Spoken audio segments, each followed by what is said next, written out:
Good evening and welcome to the overnight edition of From Day One. Along with us, we have Neil Sanders and Art Bell waiting in the wings. Original air date of December 7th, 2015. The final part of Modern Mind Control, as Art Bell put it. We have about 50 some odd minutes left of the broadcast, which we will get to in just the proverbial 2 shakes of a jiffy.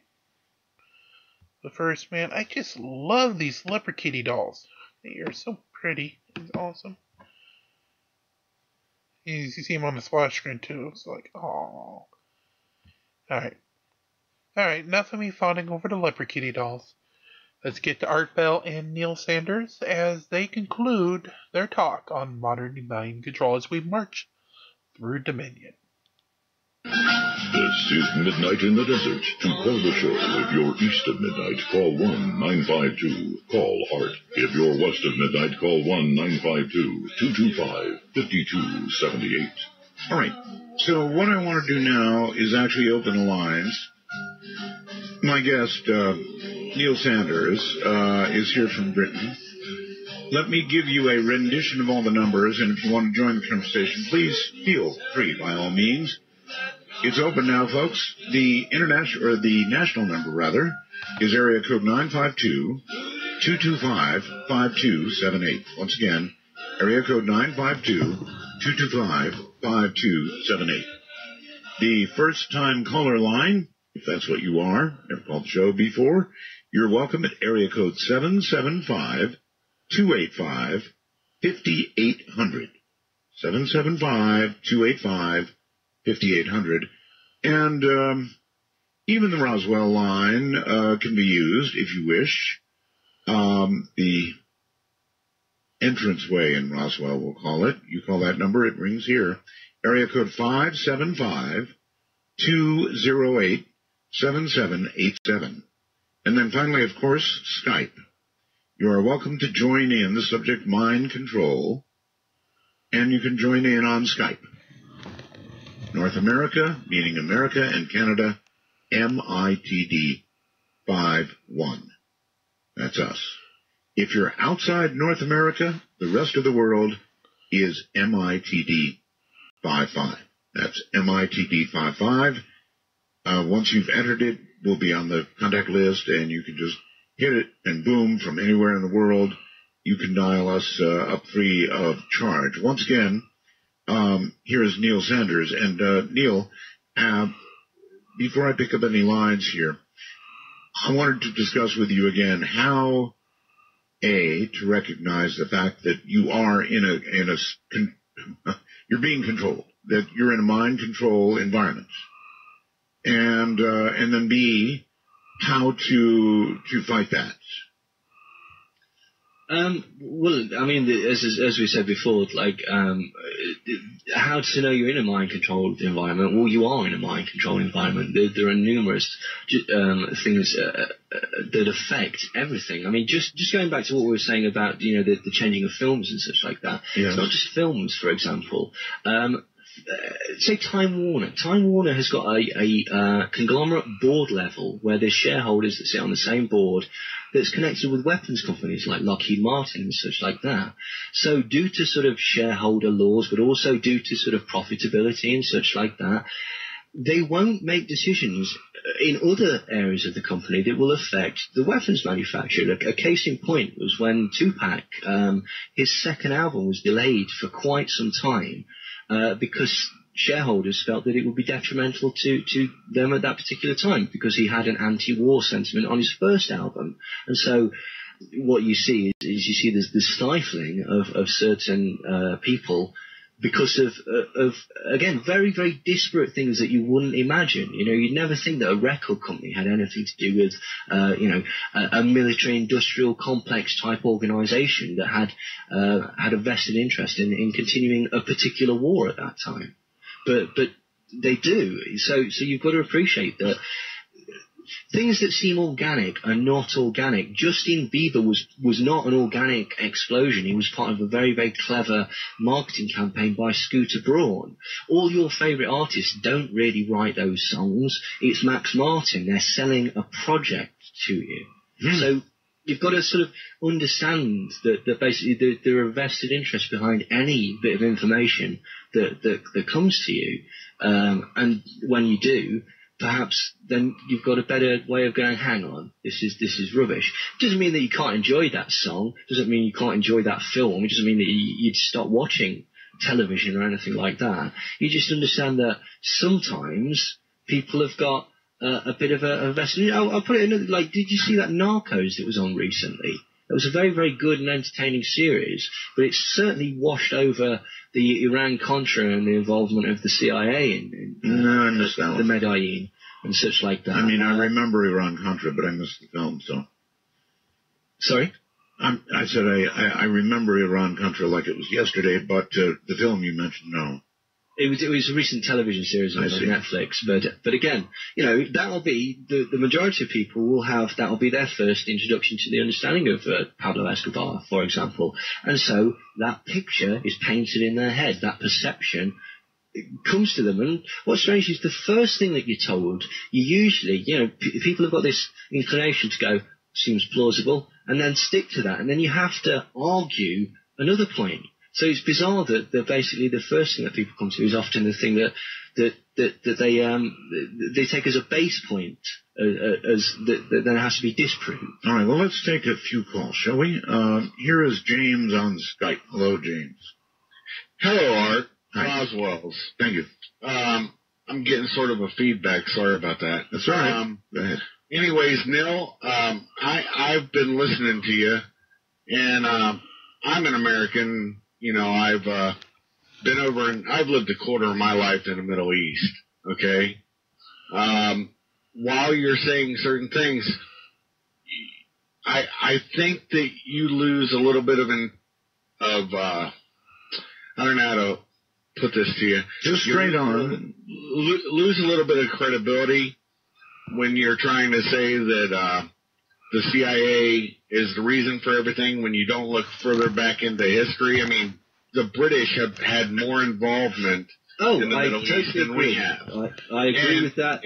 Hold on, caller. He's agreeing with you. You don't want to miss that. Okay. All right. He agrees. You're absolutely correct. I mean, this is the point that I was trying to make as well, is that it's never as simple as that. Perhaps I have oversimplified by continuously saying the CIA was only to sort of, you know, try and cater to the audience that I felt that we were talking to. But you're absolutely correct. There are often cross-contamination. A case in point would be the 1975 coup that the CIA, MI6, and also the Australian Secret Service took in Australia, where they deposed the Labour government because they wanted to close Pine Gap. And ever since, basically, there's been that involvement from MI6 and the CIA in the foreign policy of Australia. So you're absolutely right. Perhaps I did oversimplify that. But what is true is that there is foreign intelligence agencies' involvement in all sorts of conflict across the world. Okay, Colin. Go ahead. No, what I was saying is I'm even going further back than that. But let's get off that track for a second. My major concern is you brought up a problem with mercenaries. Okay, I happen to do that for a career. And I'll tell you this, I've worked with Brits, South Africans, and a whole lot of people that do the same thing, and we all work for one unified purpose, to try to bring stability to a region that's never seen stability since the 7th century. And it was failed from the beginning because it was done incorrectly. And I know how it was done incorrectly. And so I think you lump everybody into, look, I fight for money, but I also fight for ideals. Yes, but you're not in ISIS, and I have not talking about you. Since those ideals have been perverted. And that's what I'm trying to get to, is please don't, you keep lumping everybody into this big pie.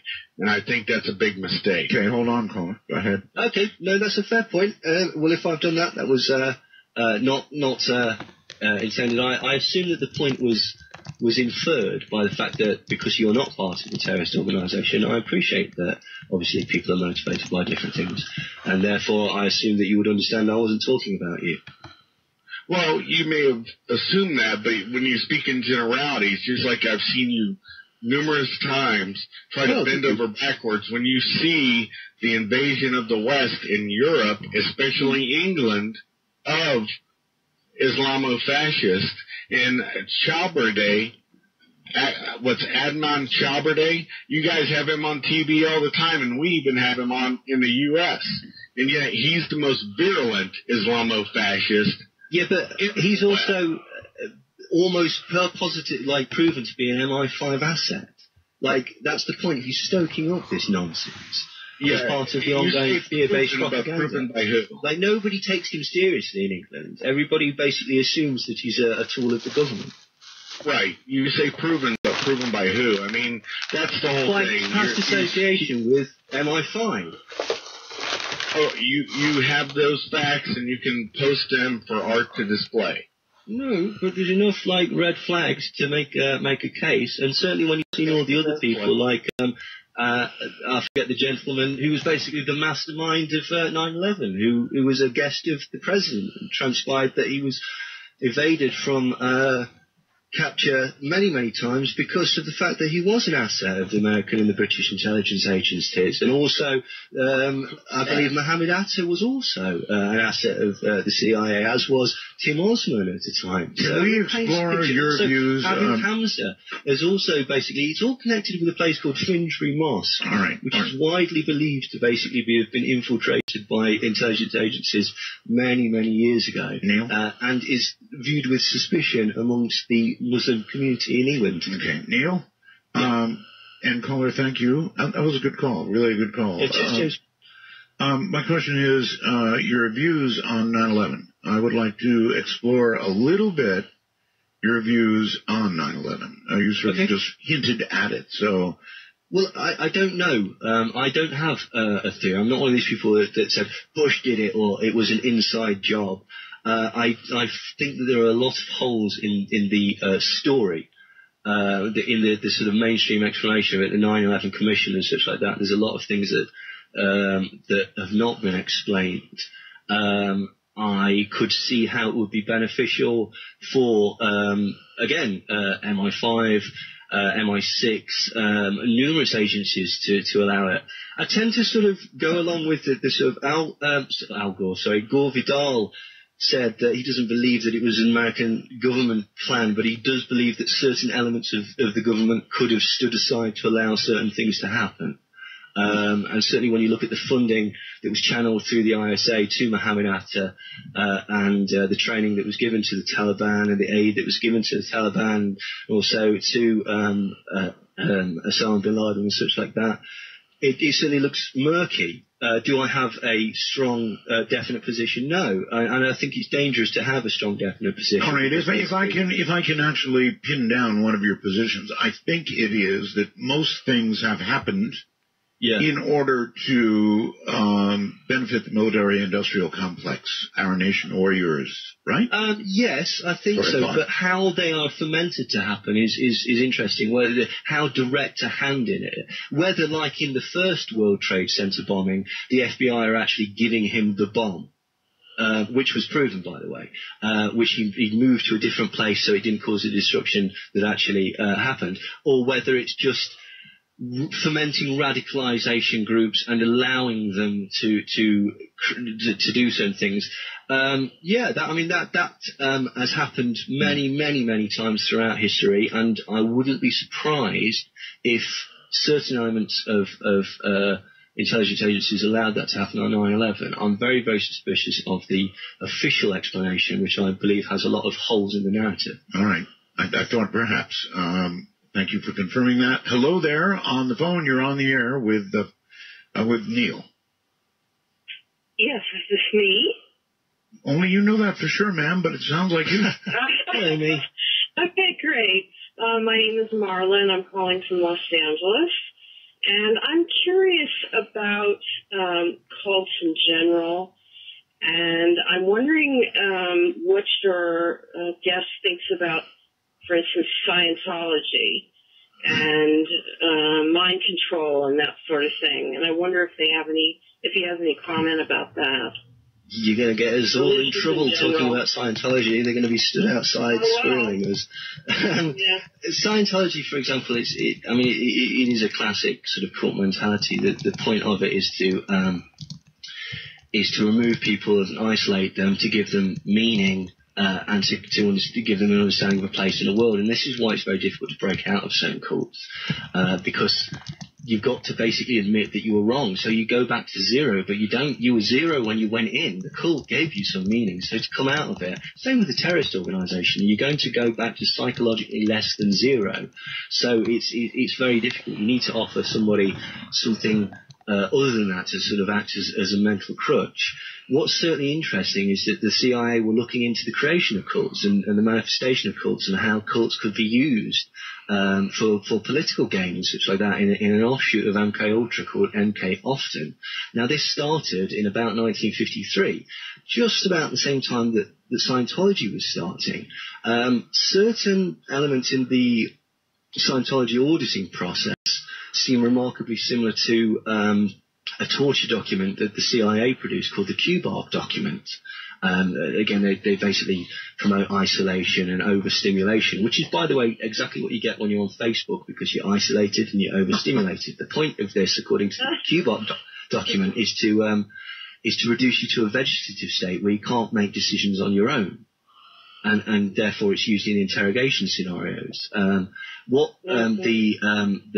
e-meter, I forget what it's called, the meter that you hold when you're doing the auditing during Scientology is basically like a crude lie detector. And so it amps up your stress, which is, again, a tactic of intelligence agencies in interrogation scenarios. Very interesting. Because I've always sort of felt that religions are a way to control the masses. You could make that argument. I tend to steer clear of that because it's not really any of my business until people start using it as an excuse to be terrible to one another. Really, you mean like now? Yeah, absolutely. Yeah, totally. But I mean, I don't know whether I said this earlier, but Christopher Hitchens basically said you need religion to make people do wicked things. Now, I don't entirely agree with that. I don't think he goes far enough with that. I think he was basically stacking his argument. You need a cause to make people do wicked things. That could be anything. That could be patriotism. That could be money. That could be the love of a woman. That could be misplaced loyalty. There has to be a cause. Now, religion can be an all-encompassing cause because, as I say, a lot of people use it to define their life. And 90% of people are fine with that. That's great. Get on with it. That'd be good. If you get some happiness out of it, that's wonderful. When I would start talking about it is when you start using it as an excuse for, as I say, genocide or control of a population or something like that. Mm-hmm. Mm-hmm. Interesting. Thank you. I think your point stands. All right. Thank you very much, ma'am. What about Facebook? Want to take a crack at Facebook? You said that I mean, it's terrible. It basically causes depression. It causes narcissism. Everybody goes on there, and it's addictive like gambling, really, which is what's strange. When you put down a post, what you're doing is you're gambling with social information. Now, social information is really important. Like, chimpanzees will go without food just to look at a picture of the dominant male in the tribe because that's more important. That social information is more important and more beneficial to their life than a bit of food. So you're telling me that to a chimpanzee, a picture on Facebook, basically social information. I'll put it this way. Wait, Neil. You're saying a picture of an alpha male chimpanzee on Facebook could be more important than food. To a chimpanzee, it could. Yeah, that's what I said. Yeah, absolutely. And I'll tell you for why. If you look at John's just got promotion. Well, how did John get promotion? Well, if I watch how he acts and copy how he acts, I might get a promotion.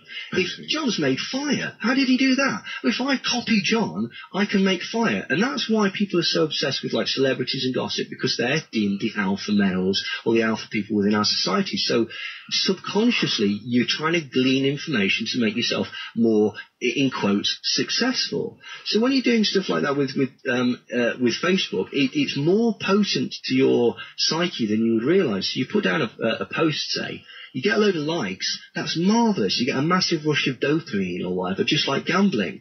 You get, nobody responds to it. All of a sudden, you feel terrible. Well, here's an interesting thing, Art. What you might try and do is you might try and cater your output. You might go, well, that post seems to get more response. That paints me as a nicer person. I'm going to do that rather than the stuff that I was trying previously. Now, here's where it gets horrible, right? Okay, 2 points. A, most people, for want of a better phrase, lie on Facebook. They post the most flattering photo. They give down the highlights, the edited highlights. You lie by omission. Oh, no, Neil, you're ruining it for me. Really? Sorry? People put up their best picture? Sometimes. Oh, sometimes. You don't put up the minutiae of your life. You couldn't possibly fit the entire day of your life into Facebook. You're far too fascinating and multifaceted for that. I do get it. So what happens is you're looking at it and you're going, oh, John's going hang gliding today. Oh, my life's so boring. My life sucks, yeah. So what happens is basically sooner or later your subconscious realizes that your Facebook profile is probably more popular than you. It's probably got more friends than you. Not really, but this is what your subconscious is being told. And so it builds up this depression. What's going on at the same time is you're trying to present an image of yourself, the edited highlights, the best of. So some people, not all people, would start to subtly lie. You see it on people flexing on Instagram and lying and stuff like that, all of which is incredibly psychologically damaging. The other point is, again, apart from the fact that basically it's an information gathering site that's founded by the CIA's InQtel. Sorry, James, talking about the CIA again, but it's a fact. Right. And you're isolated and you're overstimulated, which is, bizarrely was part of this torture manual that invites people, basically encourages people to reduce to a vegetative state. I could make it, and I'm not going to do it. Let's just take the next call. Hello, you're on the air with Neil Sanders. Hello, this is Mark in San Diego, and thank you for the show. I actually called in Friday during the Fast Blast, and I was the one who mentioned the first 15 minutes of the first Manchurian Candidate movie and I think it's very interesting. At the beginning of that movie, they actually give a bibliography of the actual things that they're discussing in that movie. And I think with on a much more sophisticated level than rumor and finding people through attitude to actually go and commit these acts, I think that it's much more subtle. I think it can actually be chemically induced. I think that science has mapped the entire structure of the brain and voltages in particular areas of the brain. Mm-hmm. I think that what you can do is recruit people by a predisposition, but I think that I would like to find out exactly where those two people went and before they committed this act. The other thing that I was so glad that you mentioned, Neil, was the money trail, because this is a grim statement to make, but there are people in this country, when there is one of those huge mass shootings, there are people who profit from that by whatever means. It could be at a very mundane level, like ratings for local TV stations. I'll tell you, profits is weapons manufacturers. Right. And one other last thing that I want to bring up that I think is very positive, because we're just kind of mired here in this bleak negativity. And you were saying, how can we get people to change? Well, I think that a great example, now we have competitive sports in schools, and I'm trying to create a concept of unity sports. And I think one of the main ways one of the surprise things that has happened in the past 20 years or so is Las Vegas used to really be controlled by the mob, and now it's controlled by Cirque du Soleil to some extent. Which ran better when it was the mob. Yeah, well, but when you go see a show like that, or you go see gymnastics, everybody wins, and I think that George Carlin had a routine in the 70s when they were starting to amp up football. And football is very divisive, and he was talking about the difference between baseball. You go home when you score, and it's like gridiron and all this.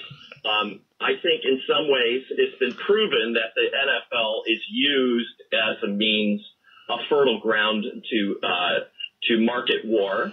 There's no question about that. The military. The military. The NFL is used to market war. Yeah.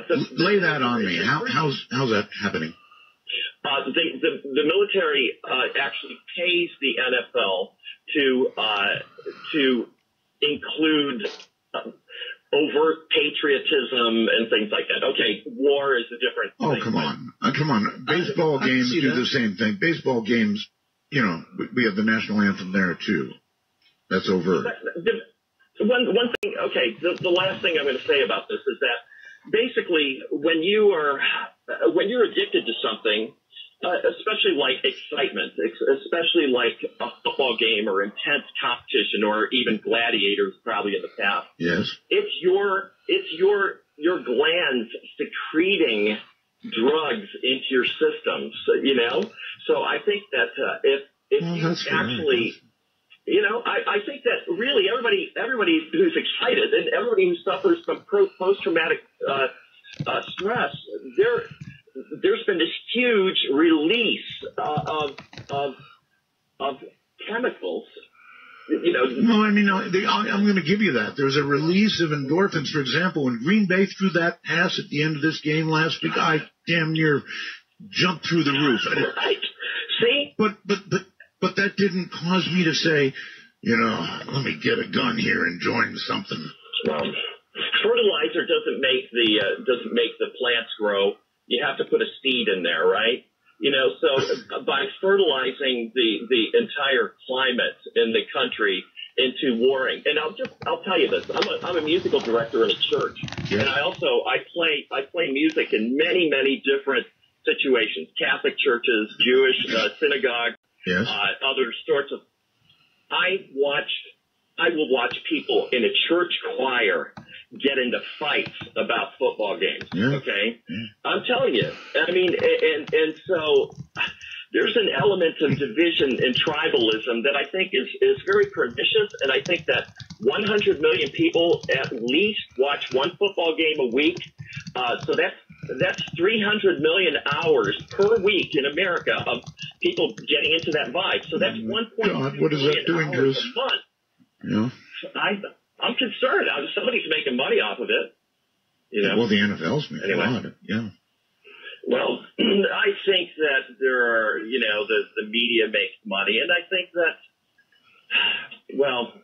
I could sound like a conspiracy theorist, but I really think that tribal division creates a fertile ground for misadventures through the world because of division. We're all in it together. And that's what I think about the concept of unity sports.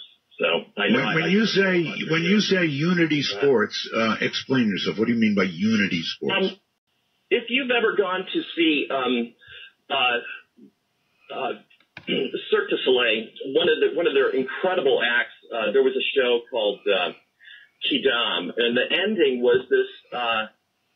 It's called the Banquette or Banquine, and so you have these big, huge guys, right, who are the base of these pyramids, and they launch the little guys real quick. Year. Unity sports, real quick, 15 seconds. We've got a break coming. What does it mean? Nobody wins? It just you play? Everybody wins. Everybody wins. Yeah, like the High School Musical. I had a feeling that's where you were headed. Everybody wins. Okay, well, hold on. Here's a place where not everybody wins. Bright lights, and you're going to set my soul on fire. Got a whole lot of money that's ready to burn.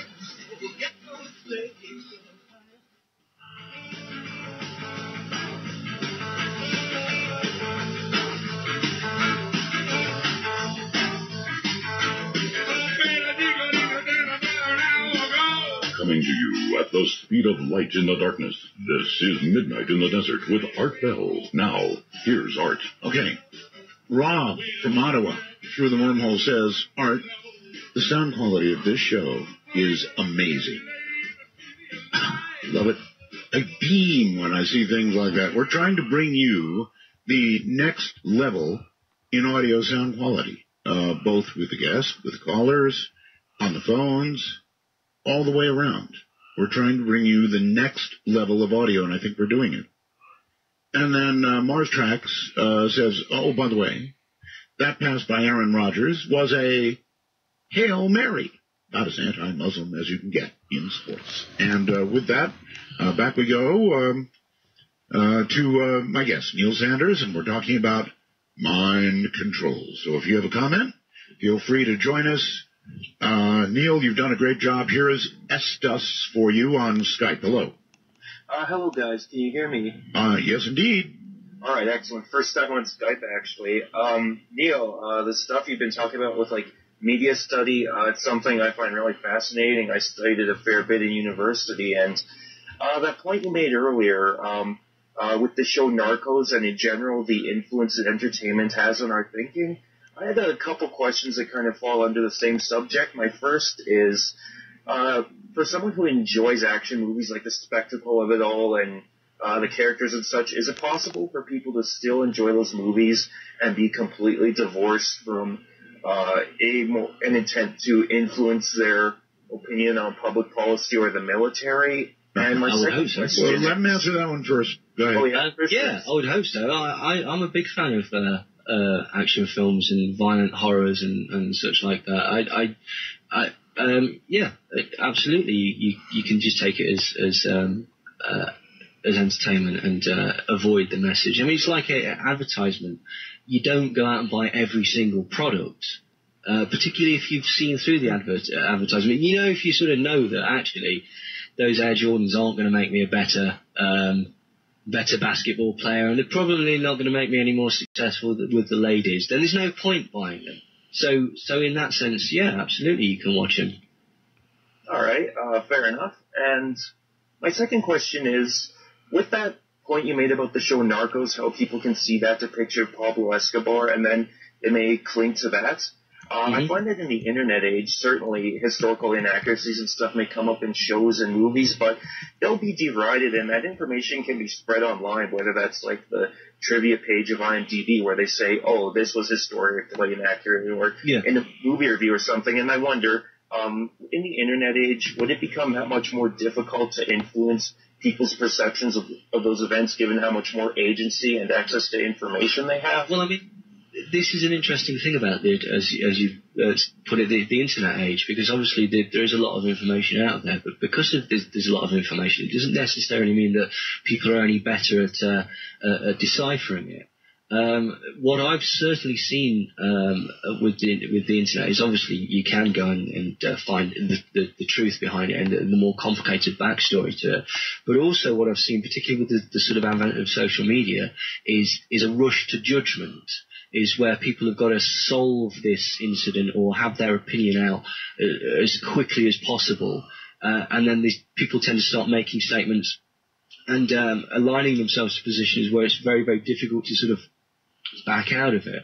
So it's a strange one, really. But you've also got the sort of Mockingbird type stuff whereby the source of the information can seem like to be, credible. But in actual fact, it would be disinformation or something like that. So the thing about the internet is it's increased a lot of things and it's decreased a lot of things. To be quite honest, the internet is just there's no fact that's on the internet that you couldn't find in a book somewhere. It's just the ease with which you can access that information. But because of that, you can access lots and lots. So it's a bit of a double-edged sword, to be quite honest. As you say, you can certainly find information, but that doesn't necessarily mean that people will be motivated to do that. Okay, all that said, if you don't mind, thank you, caller. Very good call again. Is the internet, on balance, a good thing or not? It depends. I mean, it certainly seems to encourage quite negative behaviour. As you were talking about earlier, people start getting into huge rows and vitriol and stuff like that. Yes. And it encourages trolling, and it encourages a certain degree of showing off and such like that. But also, it's an incredible. There's an English comedian that made a statement about this. He said that the internet is the most fabulous means of communication ever devised, and yet we use it for sending pictures of funny cats. Smartphones, you can use smartphones to explore all the galleries in the world. You could go around and look at every grandmaster painting in your lunch hour, but you don't. You go on an app for a gambling site or a hilarious Scarface soundboard or something like that. So, I do know, actually. All right, to the phones, and let's make it you. Hello, you're on the air. I'm calling from Washington State. Yes, sir. Yeah, that last caller you had talking about Unity participation thread, it sounds like he was the last pitch in PE. I'm sorry, the last what? He sounded like he was the last to be picked in PE. It sounds like no comment. Sounds like he was calling from his cut shed when Jamal was inside in his house with his wife. Probably making participation Unity awards or something. Anyways, this experiment you have of hiring a forum poster on our Bell Spam site to be producer, I don't think it's working out, Art. Some of these guests are, I don't know. I don't understand the mind control between indoctrinations, how that's a link. I mean, to me, they're two separate things. I mean, I don't know. I just don't get. Boy, I disagree completely, and my producer did a great job. I think she's utterly superior. In fact, I'll go beyond that. I think we've had better shows in this incarnation of the show, a large degree of it due to the production staff, Heather, than we've had in any show I've done in any year past. How about that? Okay. Okay, I'll take that. I just want to know, I really just trying to understand the difference between, because to me, mind control is a very specific, and it exists. A very specific. Oh, no, it's not very specific. Unless you're talking about, the people got fed LSD and programs of that sort.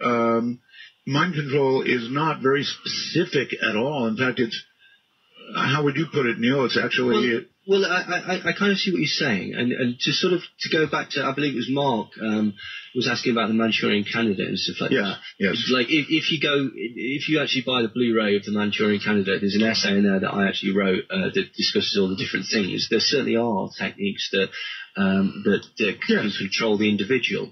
For example, Ross Addy was experimenting with you can track an emotion, say rage, and it has a specific EEG output. You can put it on a microwave, you can fire it at a person, and they will respond and experience and feel that emotion, and there's nothing that you can do to stop it.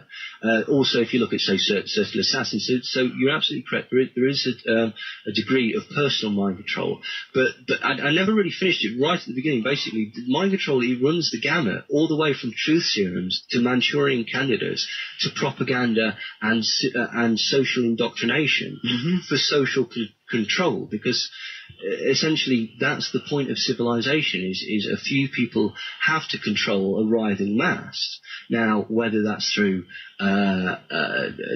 fair or unfair means, there has to be a certain degree of what you could be considered mind control. Certainly the tacit agreement that these people who are in charge are allowed to be in charge. That there are certain societal acceptances, and there are certain indoctrinations that go through, say, the news media, or just what is called the engineering or the manufacture of consent, which is basically the organising of what is considered acceptable within a society. Got it. But that's a more subtle form. As you mentioned, there are very direct forms, but they're in the great minority, and they might be done to achieve a certain specific goal for the people I know you think that benefit.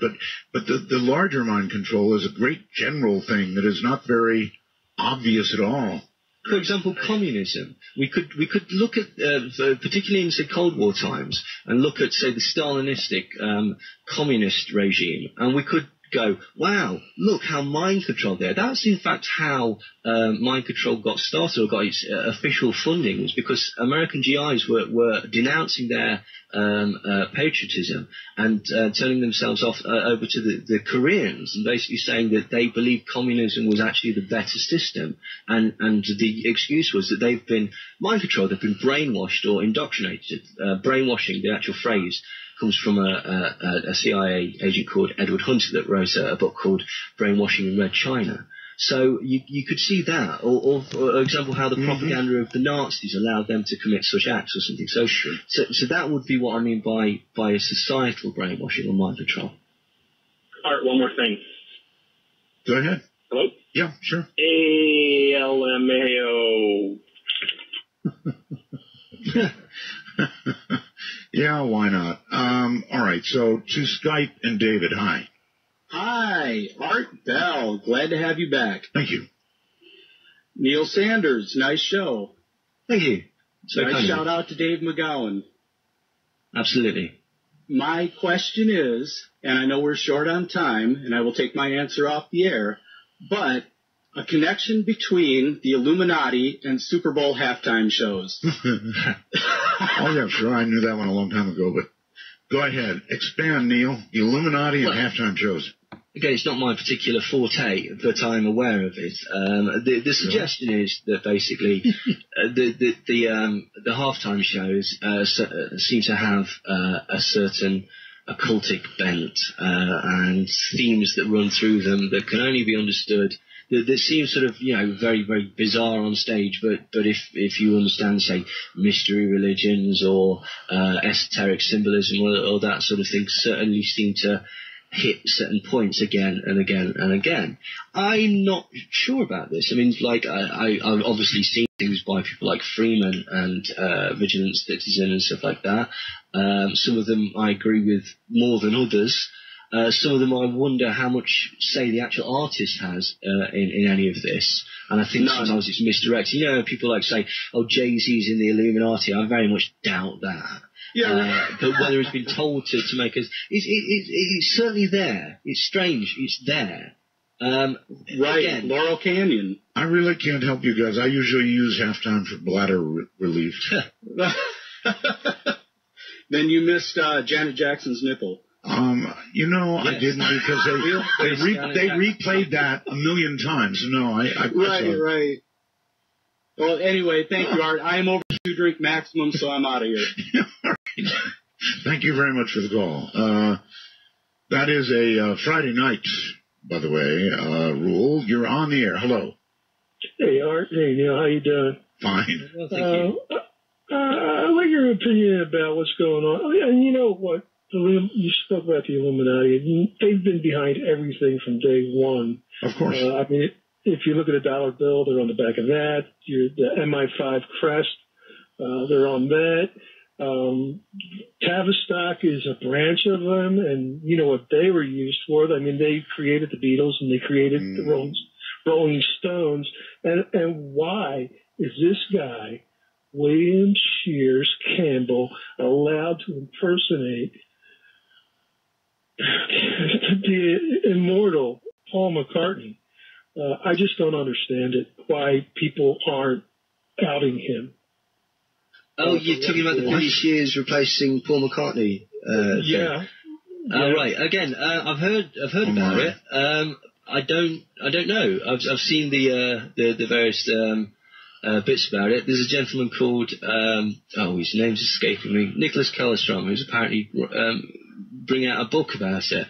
But I'd have to read that to sort of pass comment. Now here's the thing, right? Okay, I don't hold a strong opinion one way or the other, to be quite honest. I could understand why. There was a television program in England called Blue Peter, right? Okay, it was for children, and they had a dog on there called Petra, and this dog died. And rather than traumatize the children of the nation, they replaced it with a lookalike dog to maintain the brand of Blue Peter, for want of a better explanation. So I could kind of see, because obviously the Beatles is a far bigger brand than Blue Peter. So I could see how that they might work. As to whether that's true or not, I mean, yourself, you seem very, very sure of it. I don't know. I don't know either, so I'm just going to move on. Hello there, David. Your turn with Neil. Hello. Going once, going twice, gone. People, you cannot leave your devices on like that. If all we hear when you call is that, it's very, very bad. Hi, on the phone, you're on the air. Hello there. Going once, going twice, gone. Hi, on the phone, you're on the air. Yeah, I was just wanting to speak with Neil, and I'm with you on that. There's a lot of people thinking that the Illuminati is causing all this stuff, but this really goes back to polarity. This whole world is built on polarity. I mean, positive, negative, male, female, charge and discharge, science and religion. And the bigger powers that be, we've been told time and time and again that we are controlled by principalities and powers. Just like, for example, you remember the Chick-fil-A event with the homosexuality thing? Does anybody remember that? Yes. Yeah, so this guy gets on and says, I'm against homosexuality. And then there's a war. Everybody's divided. And even the people that aren't divided, they're forced to choose a side, or they work for the side that the other ones don't like. Right? But who profited from that whole event? There were lines in Chick-fil-A backed up all the way back and pushed out to the interstate where I live. And that's how they control people. You pick a side, choose a side. White, black, Islam, Christian. Yeah. It's that easy. It's that easy. They do it on the internet. They do it everywhere. True enough. I mean, wouldn't you say you're absolutely right. I think it's very potent. I think people understand that people find comfort in tribes. And so they manipulate certain situations to force people in one direction or another, as you stated. All right. Gentlemen, I am sorry. We are out of time. It's that simple. We're out of time. Show has an ending point, and this is it. Neil, would you like to promote anything, a website, a book? Yeah, if people would be kind enough to, I have 2 books, Your Thoughts Are Not Your Own, Volume 1 and 2. They're available on neilsandersmindcontrol.com. I'm also on Facebook, which is probably the best place to get hold of me if you want to ask me a question or something like that, despite my spending quite a long time decrying the yeah, I was going to ask. You better check. You may or may not still be on Facebook. Yeah, I don't tend to go on there all the time, but you could, I'll answer a question if you send me one or whatever. Yeah, you can also get in touch with me via the website, and the website's got like sort of previous interviews that I've done on there and such like that as well. All right, buddy. It's been a pleasure, and we'll do it again. It's been an absolute pleasure for me too. Thank you very much. Good night. Neil Sanders, all the way from Great Britain. Thank you all for participating, and we will be back tomorrow night with another guest not yet announced. You're listening to Midnight in the Desert. I'm Art Bell. Thank you very much, Art, for your lovely, lovely show, as always. As we definitely appreciate you for your content wherever you may be nowadays. Alright, since we do have a little bit of time left, we are still about 10 minutes under. And since I've noticed that the last few days we haven't been doing our Judge Judy hyper cases of the evening, I figured why not find ourselves 1 or 2 of those.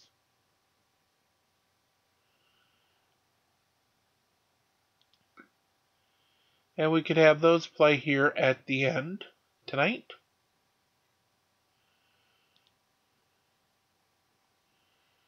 To go ahead and have some fun. Alrighty, so let's start here.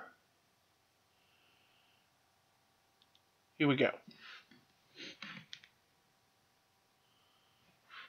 You threw a bottle, and the bottle hit her car. Yes, ma'am. But you have a defense. Yeah. Which I would like to hear. All right, I just left the bar, and I was drunk. What? Slowly. Oh, I'm sorry. Why are you laughing? Nothing so far here is funny. I'm not laughing. Look at Officer Bird. He's hardly laughing. The plaintiff isn't laughing. Your witness isn't laughing. The only fool that's laughing would be you. You have a defense, which I would like to hear. All right, a guy I got in a confrontation with like a week before that was at a party she was having, and he had like 8 of his little friends with him. They all play for the baseball team, MOS, and they tried to come at us because they were sitting on one of my friend's cars.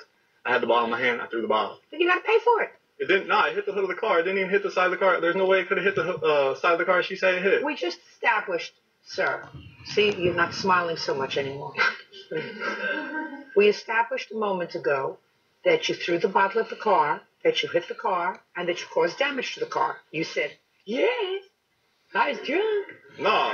Now, it hit the hood of the car. It didn't even hit the side of the car she's saying, and there ain't no damage on the hood. Listen to me. That's not what you said a moment ago. Because I didn't understand your question. You're speaking too fast. No, I'm not speaking too fast. I'm just not a fool.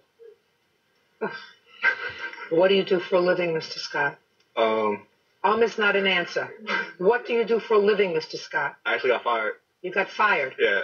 Well, that also is not a living. Being fired is not something that I've ever seen in the situations wanted column or the job opportunities section. It's on the unemployment section. Do you? What? It's not in the unemployment section, sir. Getting fired is not a vocation. What you get unemployment for? How old are you? 21. Who do you live with? Huh? Who do you live with? My witness.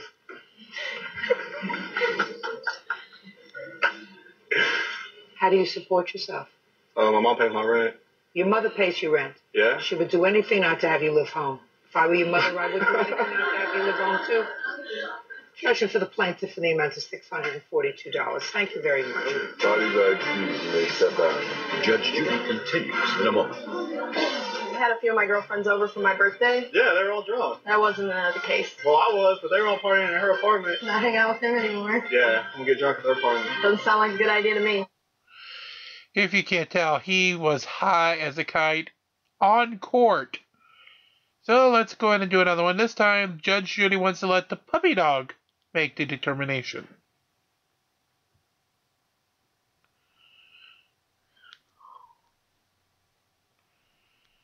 The defendant purchased a dog from a woman on the street. Yes. A life-changing day with Judge Judy. I'm not saying there's anything wrong. The question is it his dog? No. Well, you say no. That's why you're here. Someone will leave happy. Who's going to get the dog? You want to go get the dog? And someone... Put the dog down. Put the dog down. ...will leave broken-hearted. Judge Judy. Who's going to get the dog? You? You want to go get the dog? She said she has the dog here.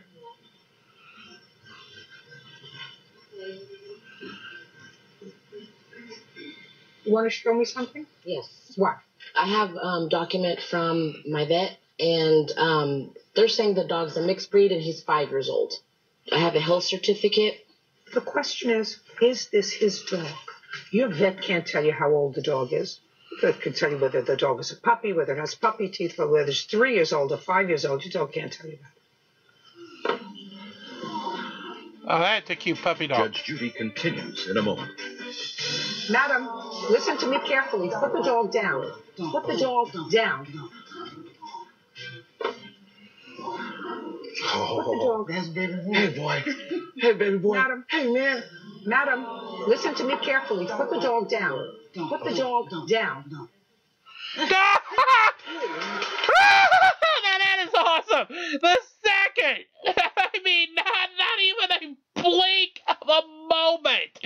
The second the defendant's witness puts the dog down, the dog instantly runs to the plaintiff. And I mean instantly. Hold on, let's go back. Put the dog down. Listen to the audience.